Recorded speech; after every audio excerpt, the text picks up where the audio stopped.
So one amazing thing about Carolina is we all collaborate. The egos sort of get checked at the door when it comes to patient care, and I think we do that very well. You sometimes take it for granted. I've been at Carolina since '97, and it's not until somebody comes from the outside that they say, I can't believe you guys all talk to each other and work together like this. And as a result, whether it's surgical oncology, urology, plastic surgery, medical oncology, we're able to put together a team to tackle problems that nobody else wants to take care of, often with really outstanding results. And that's a very unique relationship to have within a cancer center like ours.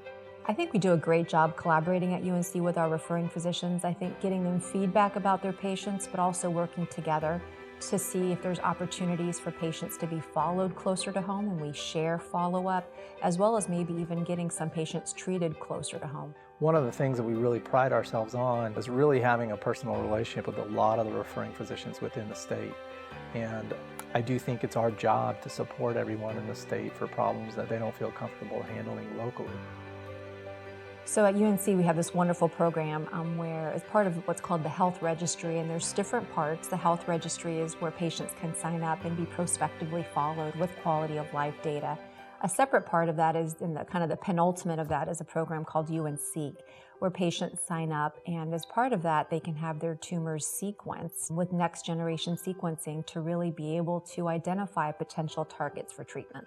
And as an example, our research lab is heavily involved in molecular therapeutic medicine. And these are targeted therapies that can modify abnormal behaviors in cancer cells with the hope that we can stabilize the growth of cancer cells. So even if you can't cure it long term, if it's not growing, it's not going to hurt you. So you could live with cancer so much longer without all the side effects of chemotherapy that people are familiar with.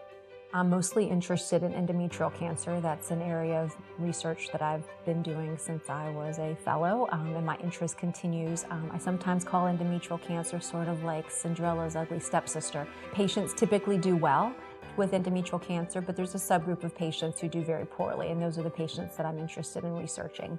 The goals in cancer care for so long have just been survival, but for women who are young and have oftentimes not been offered any opportunity to preserve fertility or really understand what implications or ramifications their treatment might have on their ability to have a family, that's become a huge point of emphasis as we have been much more successful in our treatments and survival.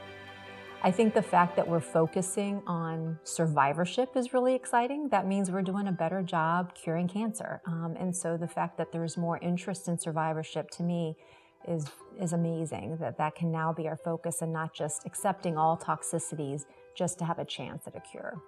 I've learned as a GYN oncologist, and we've developed things both through medicine and through surgical techniques, where we don't hurt as much to help more.